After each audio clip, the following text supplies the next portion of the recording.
discrete, a random variable x is defined to be discrete if it can assume values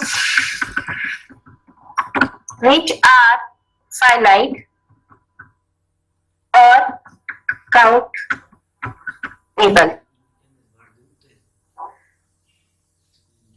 For example,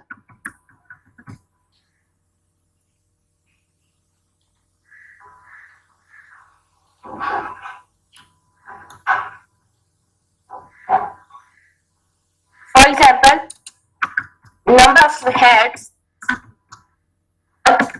number of tails in tossing a coin is an example of discrete random variable.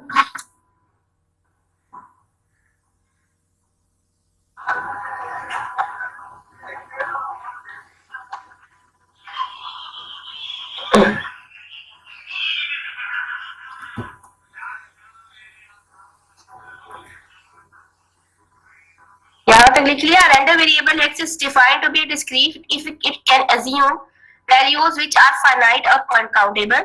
For example, number of heads or a number of tails in tossing a coin is an example of a discrete random variable. इसमें फिर आपके पास आ जाएगा distribution function for discrete random variable. ये जो आपके पास distribution function है वो क्या होगा? Discrete random variable.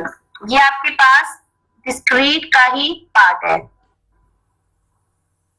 और ये ही इंपॉर्टेंट पार्ट है. The distribution function for the distribution function for discrete random variable is distribution function होता है डिस्क्रीट रैंडम वेरिएबल का. उसको आप इग्नोर करते हैं.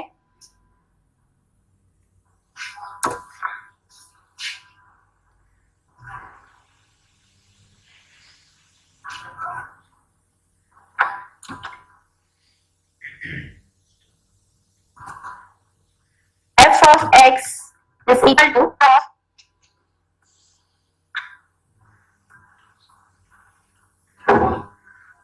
f of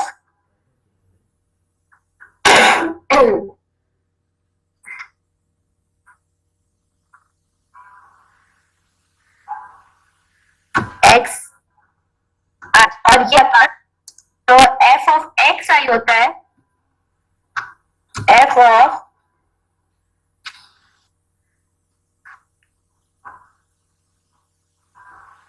जो आपके पास f of x i होगा वो इसके इक्वल होगा x i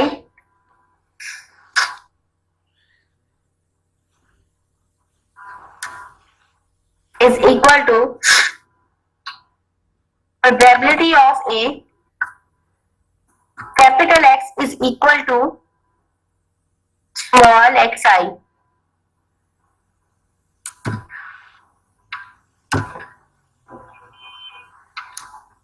और जो आपके पास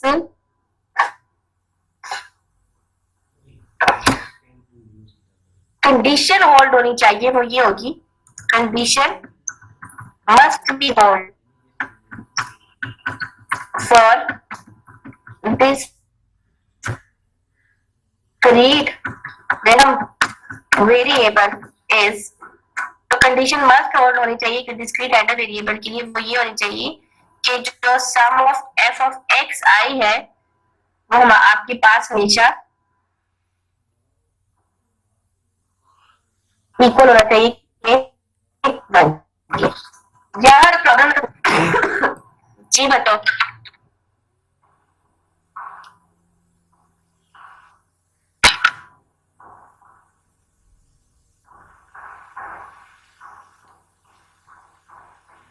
जी स्टूडेंट्स, यहाँ पे कोई प्रॉब्लम?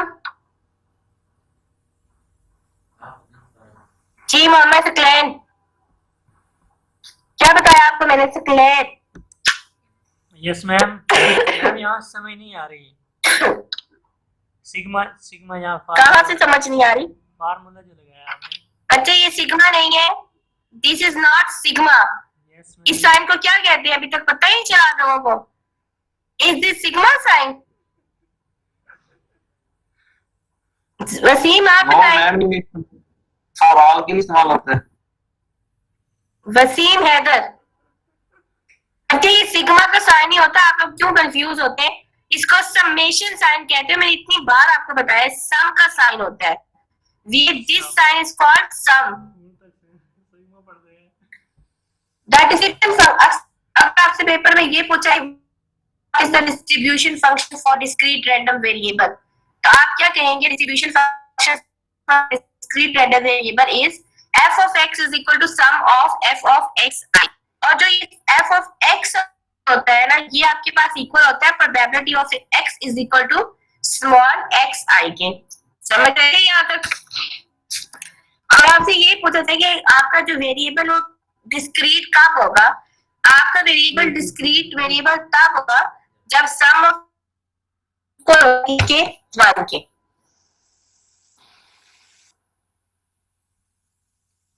ठीक है, अब समझ आया आपको? Yes ma'am. And the graph of the ये जो आप पीडीएफ है ये भी भेज करें हमें क्लास में, तो बाद में हमें मसला होता है पढ़ने में। जो हम लिखते हैं वो थोड़ा चेंज हो जाता है, ये आप सही लिखते हैं। अच्छा ठीक है। Graph of discrete random variable is a step function, और जो ग्राफ होता है रैंडम वेरिएबल का वो आपके पास स्टेप फंक्शन में होता है। ये था आपके पास discrete random variable.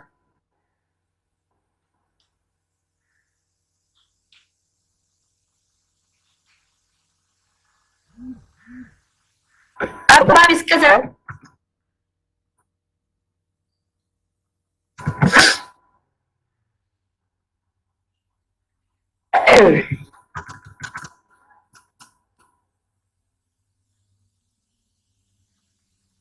Okay question लिखिए जरा आप।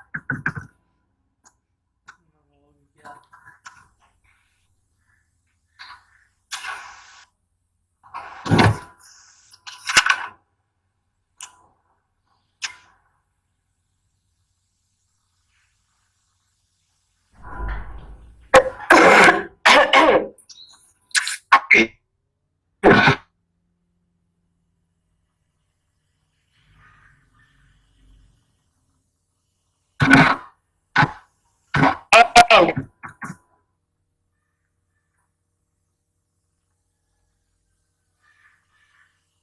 distribution function for the number of hairs for the three balanced coins when three balanced coins are tossed।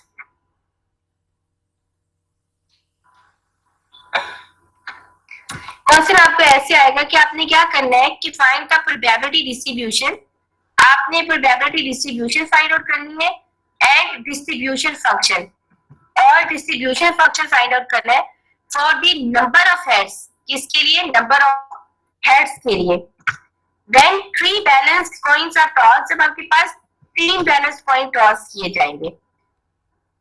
अगर आप थ्री बैलेंस कॉइन को टॉस करते हैं तो आपके पास सबसे पहले क्या आएगी? Sample space. क्या बनेगी? Sample space. जी, जब आप थ्री बैलेंस कॉइन को टॉस करेंगे तो आपके पास सैंपल स्पेस क्या बनेगी?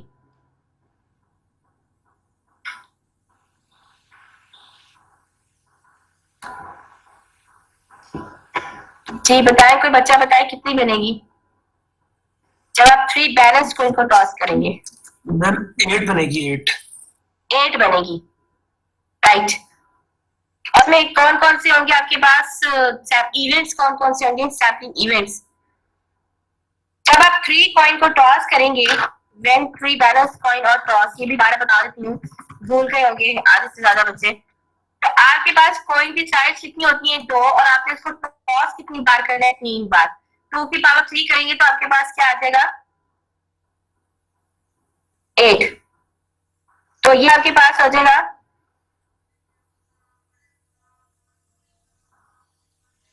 2 की power 3 is equal to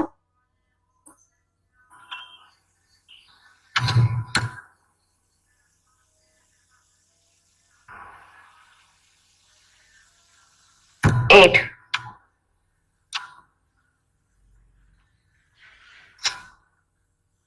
right, अब आएगा 4। आपने क्या करना है 4 टाइम हेड, और ये हमें कैपिटल लेटर्स में लिखने हेड हेड हेड, और 4 टाइम आपने क्या लिखना है टेल टेल टेल। फिर आप दोबारा इसको 2 पे डिवाइड करेंगे तो आपके पास क्या आ जाएगा 2। तो आपने क्या करना है 2 टाइम हेड लिखना है,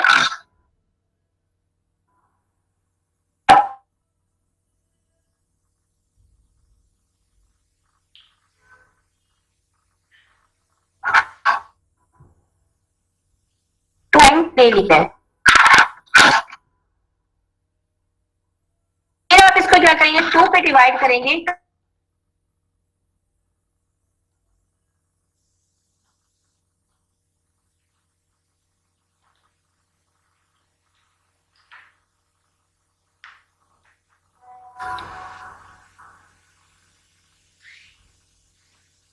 ये मैंने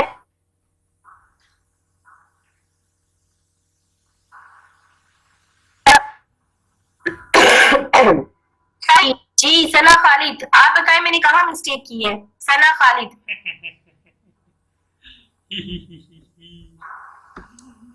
सना खालिद, टेल हेड मुझसे ना पूछ ले।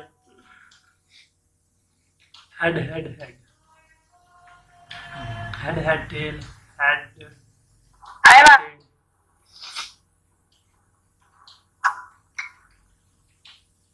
Head tail head.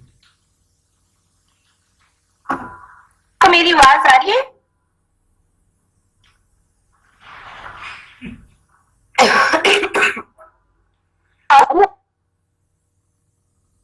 आवाज नहीं आ रही? नहीं, अब आ रही है, बताएं। हाँ, मैंने आपको थर्ड लाइन में कहा कि वहाँ पे पेन लिखा हुआ, आपने यहाँ पे हेड आना है। यस, वहाँ पर हेड आएगा। Right, good. यहाँ पर टेल आएगा, फिर हेड आएगा, और फिर टेल आएगा, फिर हेड होगा, और फिर टेल होगा। ये आपने एक पार्ट कर लिया कि आपने क्या किया, एक कॉइन को 3 टाइम टॉस कर लिया। अब आपने क्या करना है, उसने क्या पूछा हुआ है कि find the probability distribution and distribution function for the number of heads. अब आपने यहाँ पे जो भी बनाया है, आपने इसमें देखना है कि आपके पास नंबर ऑफ हेड्स कितने टाइम आ रहा है। लेट्स सपोज कि मैं पहले मैं कॉलम में देखती हूँ कि मेरा नंबर ऑफ हेड्स कितने टाइम आ रहा है, और फिर मैं अगले कॉलम में देखूंगी कि नंबर ऑफ हेड कितने टाइम आ रहा है। जी, अब इसमें बताएं कि यहाँ पर आपके पास नंबर ऑफ हेड्स कितने टाइम आ रहा है। ये जो पहला है आपके पास कितने टाइम आ रहा है नंबर ऑफ हेड्स, पहला इवेंट 3 टाइम्स। 3 टाइम्स। सेकंड में आपके पास 2 टाइम्स, थर्ड में आपके पास 2 टाइम्स, फोर्थ में 1 टाइम, और इसी तरीके से फिर आप आ देंगे तो ये आपके पास हो जाएगा 2 time, 1 time, 1 time and 0 time. ये मैंने ठीक लिखा है यहाँ पे?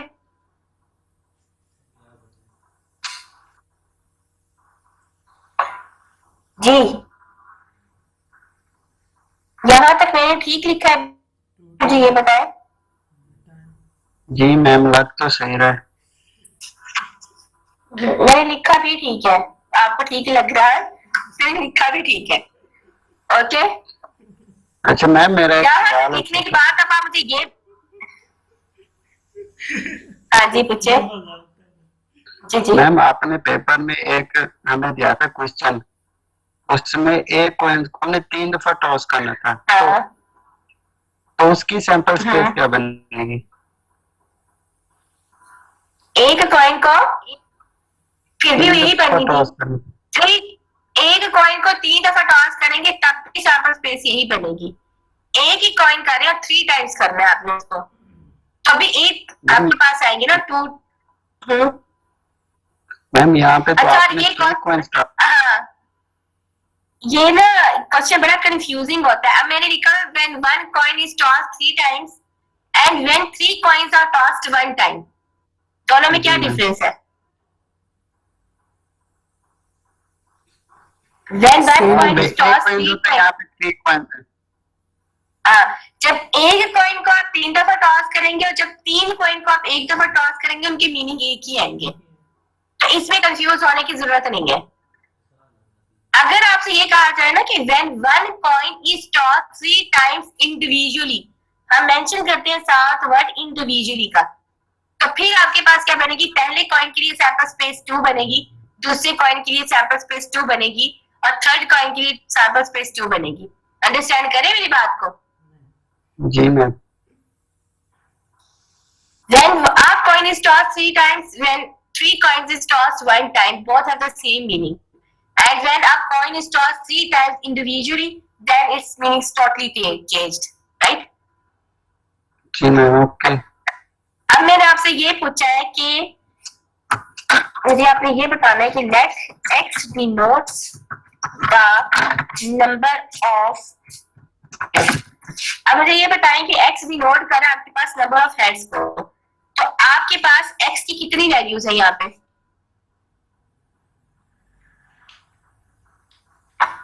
जी, टोटल काउंट्स करने हैं। टोटल काउंट्स करके बताना है कि आपके पास कितनी वैल्यूज आ रही हैं।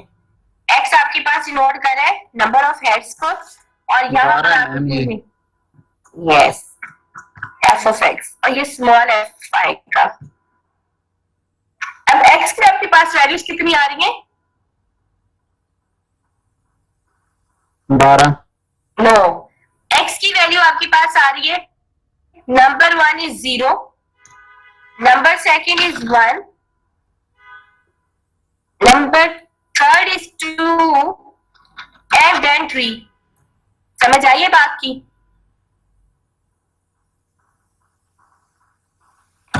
उसने ये पूछा था कि आपके पास नंबर ऑफ हेड्स की प्रोबेबिलिटीज कितनी है, तो हमारे पास जो इसमें मिनिमम वैल्यू है वो 0 है और मैक्सिमम 3 है और दरमियान में 1 और 2 है। हर वैल्यू को हम एक बार ही काउंट करेंगे। समझ आ रही है बात की? Next x denotes the number of heads. अब आप देखेंगे 0 कितने टाइम आ रहा है आपके पास? 1 टाइम। 1 टाइम। और 1 कितने टाइम आ रहा है आपके पास? 3 टाइम। थोड़ा नजर नहीं आ रही। 1 आपके पास कितने? 3 टाइम। और 2 आपके पास? 3 टाइम। ये भी 3 टाइम। और साथ में 3 कितने टाइम आया आपके पास? ये 1 टाइम। ये 1 टाइम आया। ओके, यहाँ तक हो गया आपका? तो यहाँ के पास जो f ऑफ x की वैल्यूज है 1, 3, 3 एंड 1। मैंने आपको पीछे लिखवाया था f ऑफ स्मॉल f आएगा, f of x is equal to f of x is equal to probability of a, x is equal to, यहाँ पे कैपिटल x आएगा, is equal to x i, और ये i इसका subscript में है। अब यहाँ पर आप एक चीज नोटिस में ले लें कि जो चीज भी f ऑफ x में लिखेंगे आप, वो आप उसकी टोटल सैंपल स्पेस से डिवाइड करके लिखेंगे। समझ आ रही है बात की? जैसे कि मैंने यहाँ पर 1 लिखा है, तो ये 1 को मैं इस तरह लिखूंगी, जब मैंने इसको f ऑफ x में लिखना होगा 1 divided by 8, 3 divided by 8, 3 divided by 8, और ये 8 का इसकी टोटल सैंपल स्पेस है। सारा समझ आइए?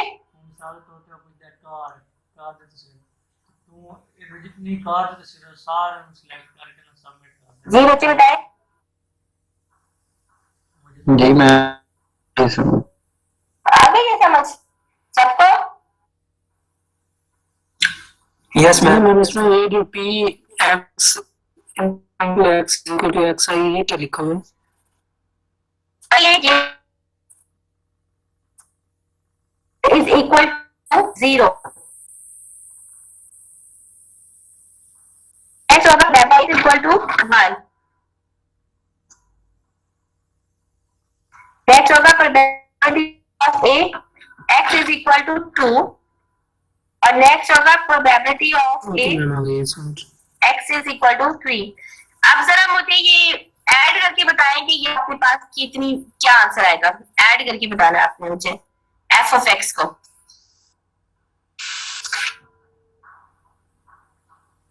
f of x को जरा ऐड करें, मुझे बताइए क्या आता है। और मैंने आपको 1 आता है, और मैंने आपको पीछे कंडीशन लिखवाई थी कि आपके पास the condition must hold for discrete random variable is that sum of f of xi is equal to 1. ये कंडीशन होल्ड हो रही है वहां पे? यस मैम हो रही है। Which means that this is the question for discrete random variable. अब ये समझ आता है? Yes ma'am.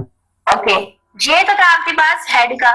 और अगर आपसे ये पूछा जाए क्वेश्चन में to find the probability for the number of tails when 3 balance same आ जाएगा वो।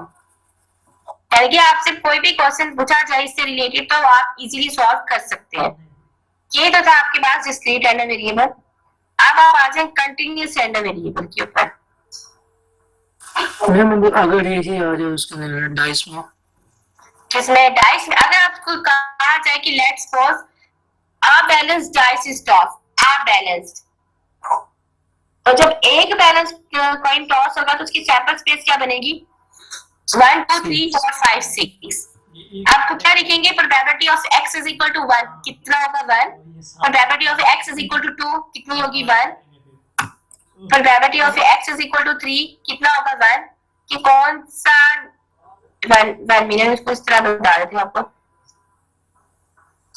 एक पॉइंट ये सिंगल की तो हो जाएगी, अगर 2 का बॉटम डाइस को थ्रो करे उसके अंदर हमने प्लस भी करके देखना होगा। फिर प्लस में मल्टीप्लाई अगर वो आपसे ये find the probability for the integer 12 तो वो कब आएगा? Value x plus 6। तो ये मैं मेंशन कर दूंगी आप। ओके। नेक्स्ट क्वेश्चन लिखिए आप। Continuous random variable and its probability density function. तो डिस्क्रीट होता है उसका डिस्ट्रीब्यूशन फंक्शन होता है, जो कंटिन्यूअस होता है ये जो डिस्क्रीट वेरिएबल होता है उसका डिस्ट्रीब्यूशन फंक्शन होता है, और जो कंटिन्यूअस वेरिएबल होता है उसका डेंसिटी फंक्शन होता है। Continuous random variable its density function. Continuous random variable and its function. और बस क्या लिख लें?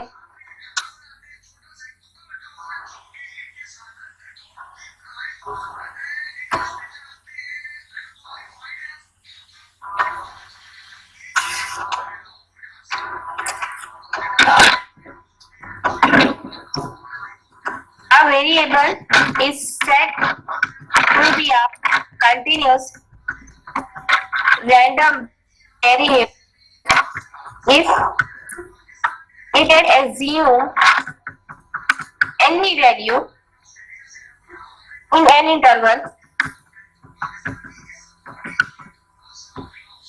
a, b. A variable is said to be a continuous random variable if it can assume any value in an interval. और इसकी मैंने आपको भी एग्जांपल किसकी दी थी? हाइट की।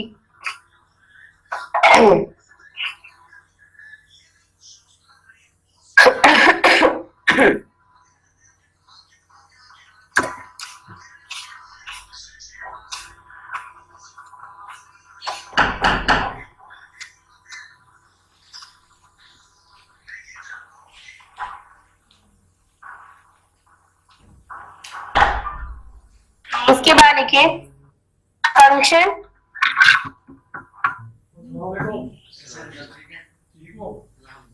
f(x) is called the probability density function if it can assume the following properties. और function आपके पास प्रोबेबिलिटी डेंसिटी फंक्शन कब कहलाएगा? जब ये आपके पास फॉलोइंग प्रॉपर्टीज को होल्ड करेगा. एज्यूम नहीं आएगा, सॉरी, यहाँ पे होल्ड आएगा. If it can hold the following properties. Number 1 is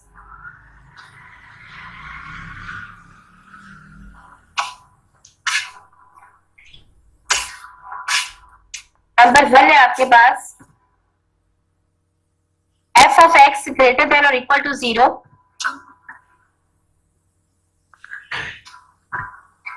f of x greater than or equal to 0 for all x. और सेकेंड प्रॉपर्टी इसकी ये है आपके पास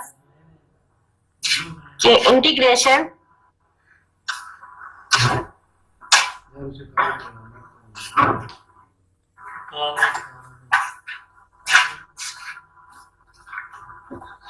minus infinity two plus infinity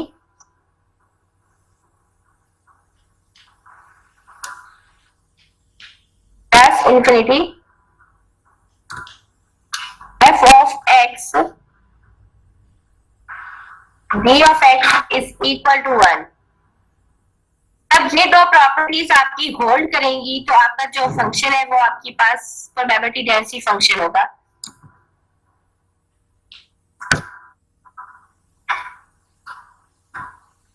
integration आपकी होगी मेरे ख्याल से आप तमाम लोगों को. ये दो प्रॉपर्टीज आपने अपने ज़हन में रखनी है. f of x greater than or equal to 0 for all x and f of x d of x is equal to 1. अब आप एक बार ज़हन में रखेंगे जो डिस्क्रीट रैंडम वेरिएबल था उसमें मैंने सम यूज किया था. सम of f of x is equal to 1. और जो कंटीन्यूअस रैंडम वेरिएबल है इसमें मैंने इंटीग्रेशन यूज की है. और यहाँ पर ये जनरल नोटेशन यही होती है कि minus infinity two plus infinity. लेकिन यहाँ पर इसका माइनस इंफिनिटी का मतलब ये होता है कि लोअर लिमिट यानी कि lower value, and plus infinity का मतलब ये होता है कि आपके पास upper limit of the extreme value.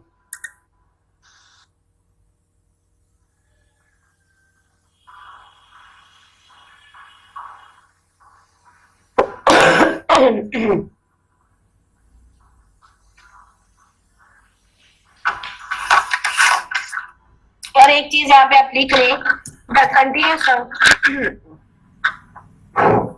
The f of x is a non negative function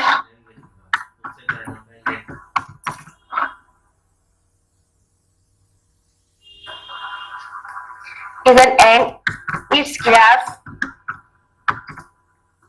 is a straight line.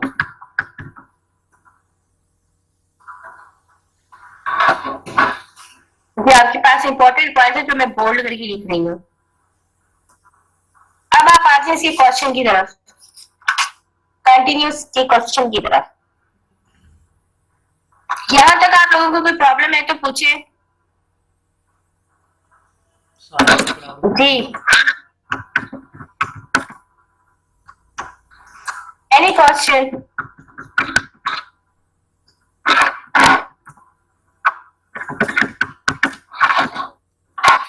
कोई क्वेश्चन नहीं है आप लोगों का?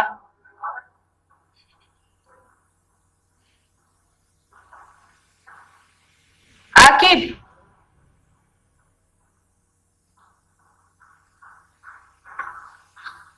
आकिब कुछ बोल रहे हैं? वो दूसरी प्रॉपर्टी से बता रहा हूँ. मैम आप जब एग्जांपल समझाएंगे तो फिर हो जाएगा क्लियरली. हाँ जी, दूसरी प्रॉपर्टी आपकी ये थी कि minus infinity two plus infinity f of x d of x is equal to 1. मतलब आपका ये है कि आपके पास जो इसका एरिया होता है वो 1 के इक्वल होना चाहिए. सिमिलरली जैसे मैंने आपको ये लिखवाया था, आपके पास वेरिएबल डिस्क्रीट तब भी होगा जब सम of f of x i is equal to होगा किसके? 1 के. अभी आप इसका न्यूमेरिकल क्वेश्चन करेंगे ना, फिर आपको अच्छी तरीके से समझ आ जाएगी। Okay ma'am. Question for continuous random variable, find the value of k,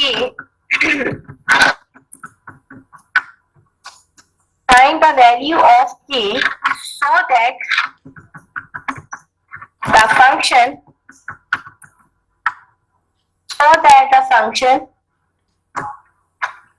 f of x is defined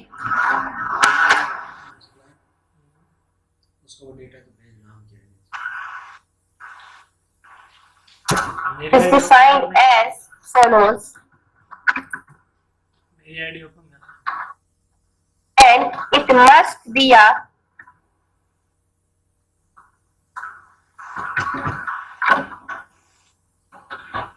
density function. Find the value of a k so that the function f of x is defined as follows and it must be a density function. और आपके पास ये density function होना चाहिए। अब आपको जो इसका question दिया जाएगा वो इस तरीके से होगा, f of x is equal to, ये स्मॉल f of x होगा, डेंसिटी में हमेशा स्मॉल f यूज करेंगे, a of x, और आगे इसकी उसने लिमिट दी हुई है 0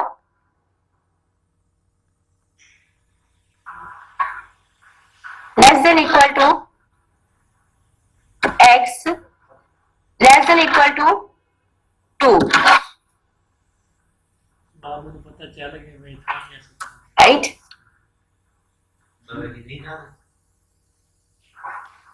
अब मुझे ये बताएं कि आपको क्वेश्चन की समझ आई है? जी उसने ये कहा है कि ये फंक्शन आपको गिवन है f of x is equal to k of x, और लिमिट्स आपको दी गई है 0 से लेके 2 तक। अब आप मुझे ये बताएंगे इसमें लोअर लिमिट क्या और अपर लिमिट क्या है? एंड 0 लोअर लिमिट है और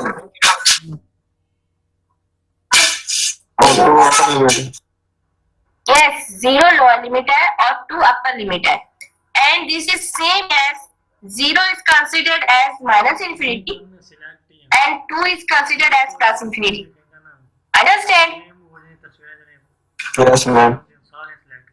मैंने आपको ये लिखवाया था ना, minus infinity two plus infinity f of x d of x is equal to 1, ये इक्वेशन लिखवाई थी। और मैंने आपको साथ में ये बताया था कि यहाँ पर आप माइनस इन्फिनिटी को लोअर लिमिट लेंगे और प्लस इन्फिनिटी को आप अपर लिमिट लेंगे। अब यहाँ पर माइनस इन्फिनिटी जो है वो लोअर लिमिट की सेंस में आ रहा है, तो मैं यहाँ पर लिख दूंगी 0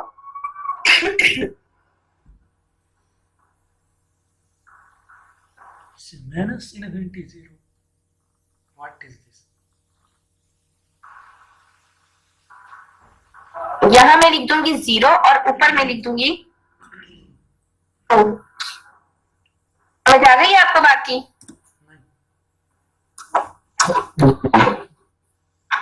आगे बताएं। और f of x की जगह मैं क्या लिख दूंगी यहाँ पे? k of x। अब मुझे बताएं कि ये मैंने बिल्कुल ठीक लिखा है या गलत लिखा है?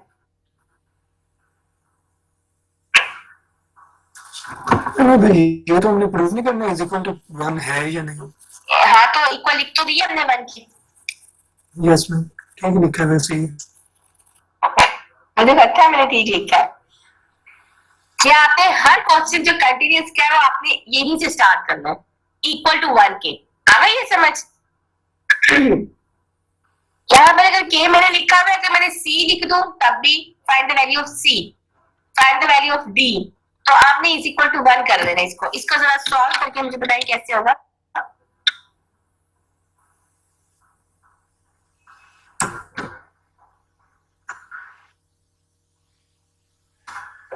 जीरो से 2 k कांस्टेंट है, मैं इसको बाहर लिख सकती हूँ k को। Yes ma'am. मैंने लिख दिया बाहर इसको। अब आप जब इसको इंटीग्रेट करेंगे तो ये आपके पास क्या आ जाएगा k, और यहाँ पर आ जाएगा आपके पास x²/2 1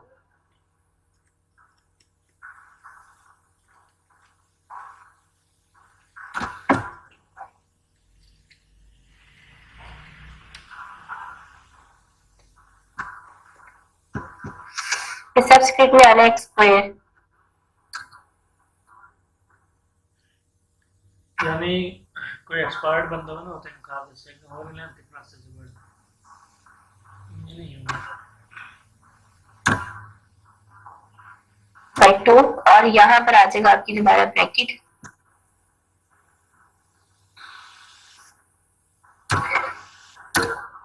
और ब्रैकेट के साथ आ जाएगा आपके पास 0 एंड 2। अब ये अगर ये थोड़ा सा इक्वल टू 1 आपने 0 एंड 2 भी लिखना है साथ में। समझ आ रही है? मुझे जरा के की वैल्यू फाइंड आउट करके बताएं क्या आती है। K 0 divided by 2 minus 4 divided by 2 is equal to 1। K की वैल्यू क्या आएगी?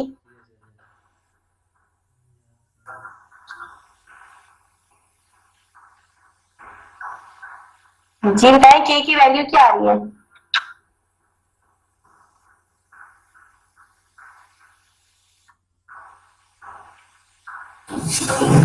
-1/2। के की वैल्यू माइनस नहीं आएगा बच्चे साथ। माइनस कैसे आएगा? हमने 16 से लिमिट दी हुई है, इसके अंदर इंटीग्रेशन के अंदर लिमिट को 2 पार्ट में डिवाइड करके फिर करेंगे। पास में ना डिवाइड करना, के कॉन्स्टेंट बाई है और x square divided by 2 upper limit minus lower limit. Sorry sorry sorry ये वाली जो चीज है ये बाद में आनी है। Upper limit minus lower limit ये अब आप आ जाएगा आपके पास 1/2 है। 1/2 k इज इक्वल टू 1/2। हमेशा अपर में से लोअर को माइनस करते हैं। समझ आ गई यहाँ तक? k is equal to 1/2। यहाँ तक कोई क्वेश्चन है तो पूछिए। k is equal to 1/2।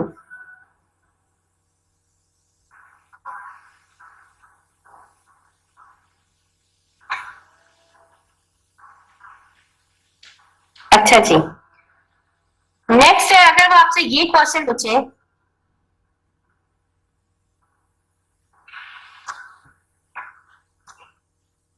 Find ma'am इन्होंने पूछा हुआ था कि ये हमने बताना कंटीन्यूअस रैंडम ये है या नहीं। तो वो नहीं कर बता दो इज इक्वल टू 1 करके हमने बताया तो है। तो मैम वो तो हमने डायरेक्ट स्टेटमेंट लिख दी है ना, वैल्यूज चेंज करके। स्टेटमेंट कहाँ लिखी है हमने? ये वाली मैम जो ये लिखी है इंटीग्रेशन टू। Yes ma'am. हमने स्टेटमेंट क्या लिखी है यहाँ पर? हमने इसकी वैल्यूज इस फॉर्मूले में पुट कर दी है इसमें। ये रूल ऑफ थंब होता है कि ये चीज इक्वल होती है 1 के, बस। ओके ठीक है मैम, ये रूल है ऐसे बताइए। हाँ, ऐसे है कि ये चीज इक्वल होगी 1 के। बेसिक जो हमारा कंसर्न है ना वो यहाँ से स्टार्ट होती है, लिमिट से, इंटीग्रेशन से। अगर आपसे ये क्वेश्चन पूछा जाए find the probability that the sample will exceed 1। अब आपने इस क्वेश्चन को कैसे सॉल्व करना है? आपके पास लिमिट्स जो है वो यही यूज होगी 0 से लेके 2 तक की। इसी क्वेश्चन का ये पार्ट है कि आपके पास जो सैंपल है वो एक्सीड होगा किससे? 1 से। आप इसको ऐसे लिख सकते हैं प्रोबेबिलिटी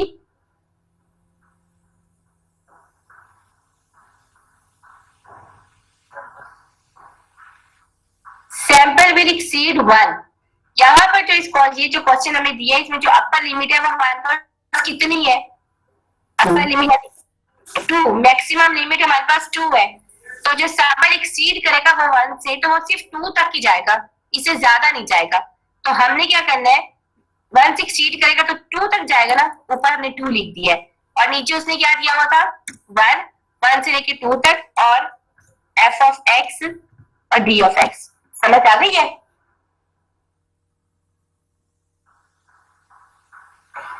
बताए मैम ये एक्सीड करेगा तो फिर ये 3 नहीं हो जाएगा?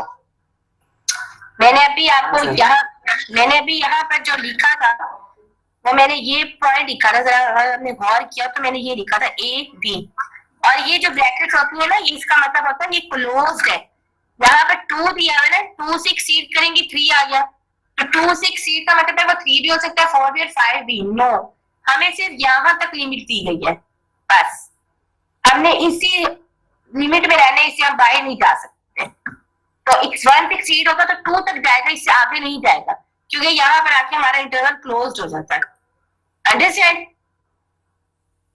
Okay ma'am. 2 से तो फिर अब 2.1 भी होता है, 2.01 भी होता है, 2.001 भी होता है। तो आपने अपनी हद में रहना है, यानी कि आपने अपनी लिमिट्स में रहना है, ये जो गिवन है 0 से लेके 2 तक। अच्छा, और अगर आपको यही क्वेश्चन ऐसे दे दिया जाए, find the probability that sample will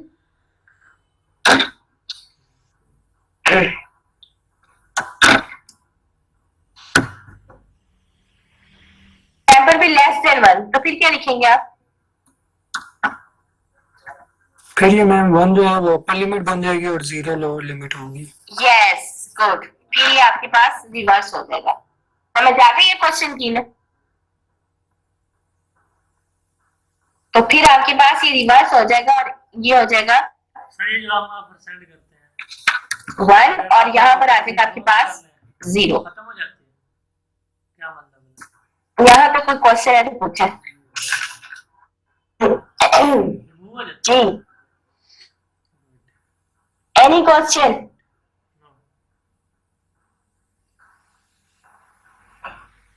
any question? Okay, अगर आपसे ये पूछा जाए कंटिन्यूस की क्वेश्चन में, probability of x is equal to 1, इसका क्या आंसर होगा?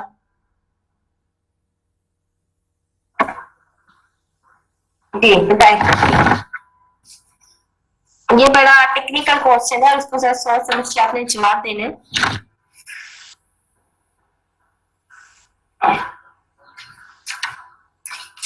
बताएं।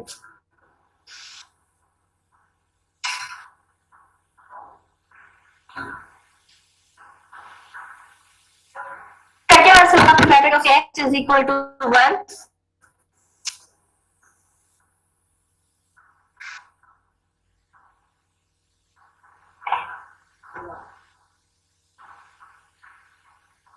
जी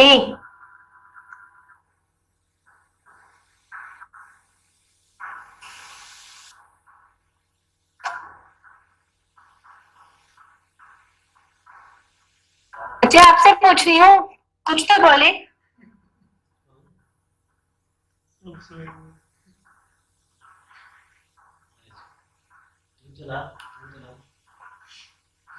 मैंने हम खुद नहीं, हम तो जाते हूँ आप। नुमान आप बताएं। नुमान मेरा मन लग रहा था, मसला ही है क्योंकि एक आईडी सारी ऑफिशियल यूनिवर्सिटी की तरफ तो सारी लिस्ट सामने वाली शो होती मेरे अपना। जब मेरी आवाज आ रही है, ये नहीं पता इसका ये कैसे होगा सब। पहले दूसरे बनाया थे आपने ईमेल ऑफिशियल से। मुबीन आप बताएं। मुबीन मैं कह रहा हूँ ये नहीं पता ये कैसे करना। आकिब बच्चे आप प्रोग्रामर्स हैं और ये इतनी कॉमन सी बात है, अगर आप थोड़ा सा अपना माइंड यूज करें तो आपको पता चल जाएगा कि ये कैसे करना है।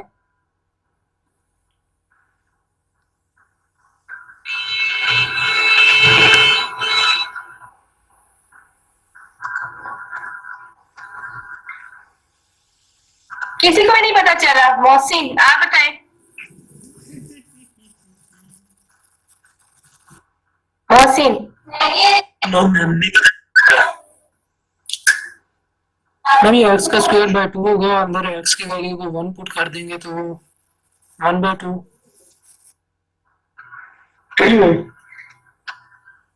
मैंने आपसे ये कहा था कि यहाँ पर आपके पास 0 से लेके 1 तक कोई भी पॉसिबल वैल्यू एज्यूम करता है कंटिन्यूअस सेंटर वेरिएबल। तो ये चीज आपके पास इम्पॉसिबल है कि आपके पास probability of x is equal to 1 हो जाए। ये 1.1 की इक्वल भी हो सकती है, तो कंटिन्यूअस के कोई भी क्वेश्चन हो और अगर उसमें आपसे ये probability of x is equal to 1 पूछा जाए या probability of x is equal to 2 पूछा जाए तो वो आपके पास आंसर हमेशा 0 आएगा, क्योंकि ये हमेशा इंटरवल में होती है, स्पेसिफिक नहीं होती है। अगर आपका डिस्क्रीट का क्वेश्चन होता तो वहां पे मैंने probability of x is equal to 1 लिखा था, तो मुझे उसे पता था कि 1 की कॉरस्पॉन्डिंग मेरे पास 3 वैल्यूज है, तो मैंने 3/8 लिख दिया था यहाँ पे, जैसे कि यहाँ। लेकिन यहाँ पर चूंकि इंटरवल में दिया गया क्वेश्चन 0 से लेके 2 तक, तो इज इक्वल टू 1 हमारे पास कब आएगा हमें नहीं पता, क्योंकि हम हर पॉसिबल वैल्यू को अज्यूम कर रहे हैं। तो इसका आंसर कंटिन्यूअस में हमेशा 0 होगा, चाहे ये 1 लिखा हो, चाहे 2 लिखा हो, चाहे 0 लिखा हो, चाहे इसकी लिमिट ही क्यों ना लिखी हो। अंडरस्टैंड कर रहे हैं मेरी बात को? इतनी कॉमन सी बात है, वो भी आपने आराम से यानी में नहीं पता चल रहा। Please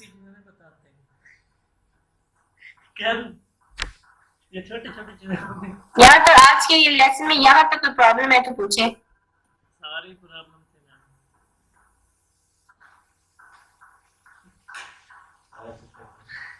any question, any problem?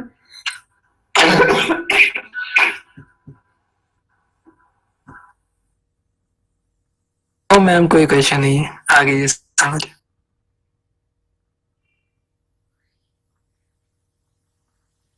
बढ़ा बढ़ा के मेरा अपना गला और मजीद खुश्क हो गया, ड्राई। आप नहीं बोलते। मैम पानी पी लीजिए। ओके, नेक्स्ट टॉपिक आप जी बिल्कुल, नेक्स्ट टॉपिक आप लिखेंगे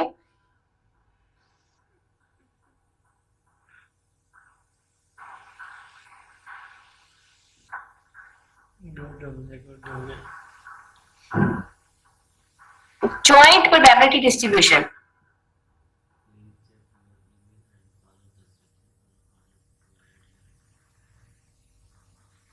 आपने सेंड कर दिया? नेक्स्ट टॉपिक है जी आपका जॉइंट डिस्ट्रीब्यूशन।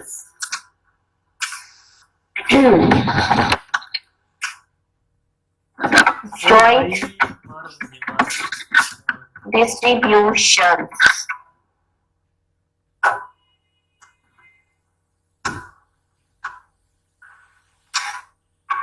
देखिए इसकी डेफिनेशन। मैम आज के लिए तो काफी है मैम। वैसे जॉइंट डिस्ट्रीब्यूशन की सिर्फ टाइप्स लिख ले, फिर इसको मैं करवा आपको नेक्स्ट ठीक है? Okay ma'am. ठीक है,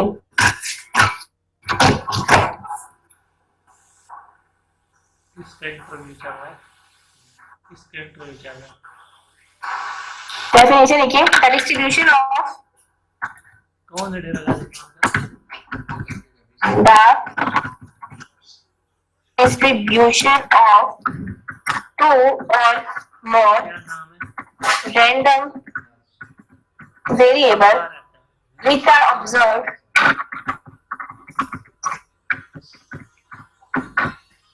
simultaneously जो प्रोग्राम हम देखा हुआ है। when an experiment is performed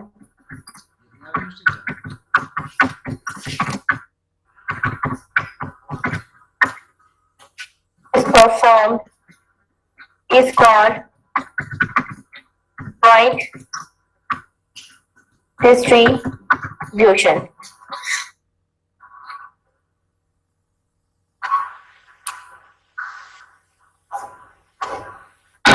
A distribution is said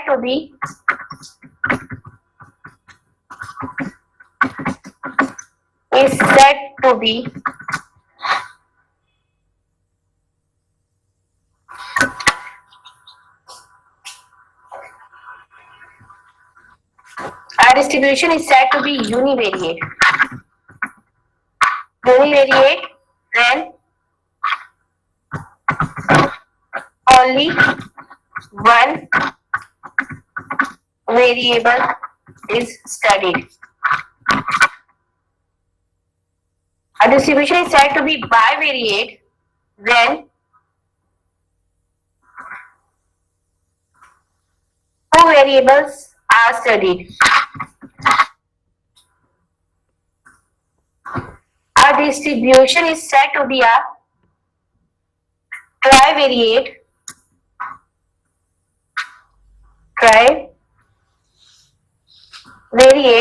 when three variables are studied.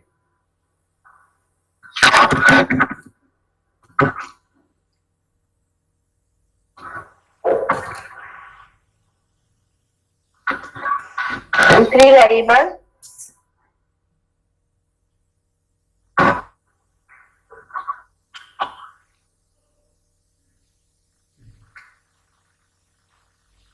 distribution is via multivariate when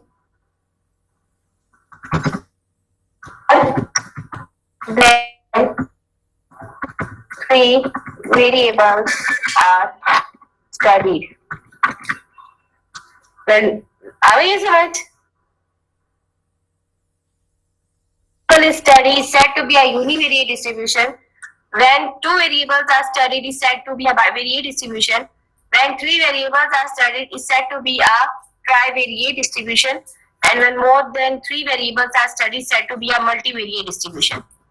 यहाँ तो कोई क्वेश्चन है तो पूछे.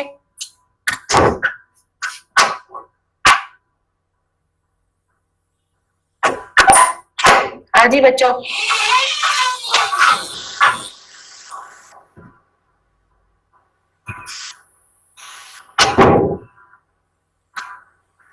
थक गए आप लोग? Yes ma'am. Yes ma'am. तो बस यहाँ तक आप कर लें और इनको हम फर्दर जैसा डिस्कस कर लेंगे नेक्स्ट टॉपिक में, नेक्स्ट लेक्चर में। और जरा आपके पास शेर मोहम्मद चौधरी की बुक तो है सबके पास। मैं जो क्वेश्चंस आपको लिखवा रही हूँ, आपने इन क्वेश्चंस की असाइनमेंट बनानी है और वो आपने मुझे गूगल पर ही सबमिट करनी है। और जो लेट करते हैं ना, वो उनका लिखा हुआ आ जाता है टर्म लेट। आपने क्या करना है, आपने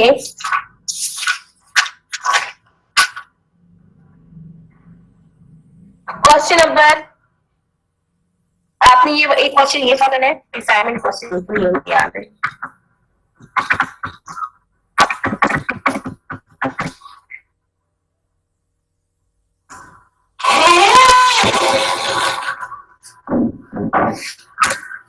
पहला क्वेश्चन देखो जरा। Let x be a continuous random variable with PDF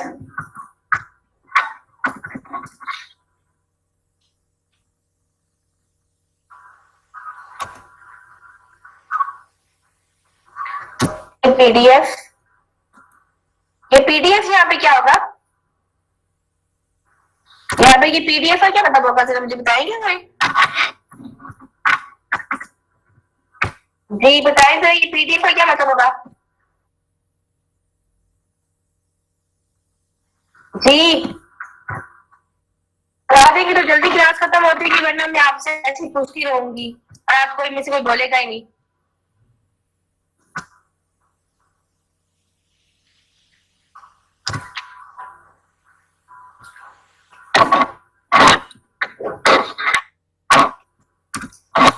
Let x be a continuous random variable with PDF f of x is equal to 6x into 1 minus of x 0 से 1 तक। और आपने इसमें से फाइंड आउट क्या करना है, आपने check f of x is a PDF। लेकिन आपने क्या फाइंड आउट करना है, कंप्यूट,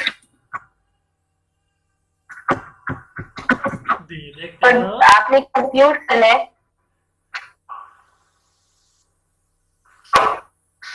प्रोबेबिलिटी ऑफ सर जी 1/3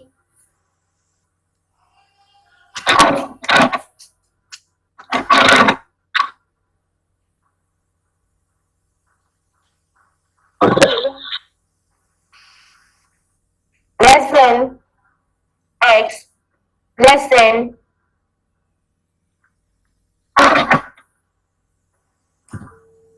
2/3 and probability of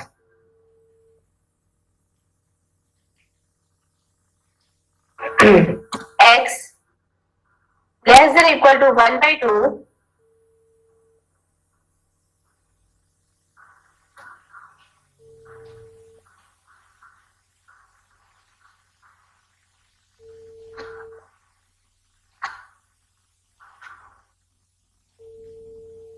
1/2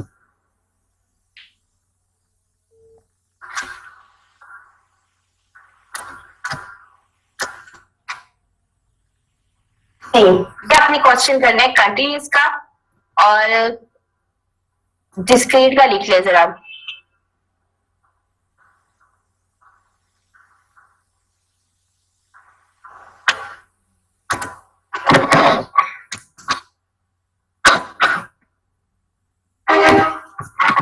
Toss a coin 5 times and find the probability चलने जा रहे हो भाई distribution function for the number of states। अभी समझ आ गई है इस चीज की? Monday जी स्टूडेंट्स, यस मैम। यही आपकी असाइनमेंट है। मुझे तो आप लोगों की अटेंडेंस का इशू रहता है, पता नहीं आप कैसे अटेंडेंस देते हैं, बताएं फिर कैसे देते हैं। मैं आज लेसन में पूछ लूं आपसे। मैम वो क्लासरूम में सेंड कर दीजिएगा, बाकी भी वहीं पे करते हैं। गूगल क्लासरूम में मैं क्या सेंड कर दूं? अटेंडेंस जो होती है पहले जाके डाउनलोड कर लेती थी, अब वो भी ऑप्शन नहीं आ रही है। चलिए ठीक है बच्चे, अपना ख्याल रखिएगा आप सब। अटेंडेंस नहीं लेनी। हाँ, यही तो पूछ रही हूँ कि कैसे लेनी है अटेंडेंस। पहले तो मैं इसको डाउनलोड कर लेती थी, अभी डाउनलोड मैम इधर क्लास में कौन से मैसेज कर बॉक्स में? देता हूँ आपको। कर दे, जल्दी करें, कर दे सब कर दे जो है।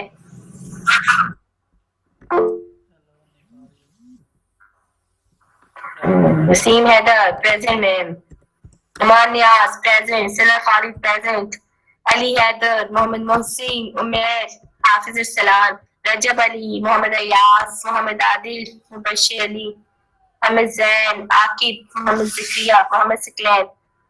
मोहम्मद सिकलैन आपने 2 बार दे दी है। अच्छा ओके,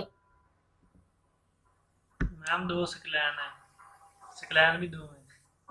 हाँ जी समझ जी। मैम असाइनमेंट और इस बार किस बच्चे के पेपर, ये आपने मुझे वेडनेसडे से पहले करवानी है। वेडनेसडे से पहले, ऐसे मैं इसको गूगल में भी पोस्ट कर देती हूँ, तो वहाँ पे मेंशन कर दूंगी, आपने मुझे वेडनेसडे से पहले करवानी है, ठीक है? मैम थर्सडे का है, थर्सडे पहले मैम थर्सडे को आपकी क्लास है ना। ओके ओके, थर्सडे से पहले यानी कि लास्ट डे आपका वेडनेसडे होगा। मैम ये लेक्चर तो सेंड ना आप कर ऐसे दीजिएगा। कीजिएगा, वो तो मैं सेंड कर देती हूँ, और आप ऐसे कीजिएगा कि आप ना जुमेरात की सुबह में असाइनमेंट करना स्टार्ट कीजिएगा। Okay ma'am. राइट, अल्लाह हाफिज। अल्लाह हाफिज।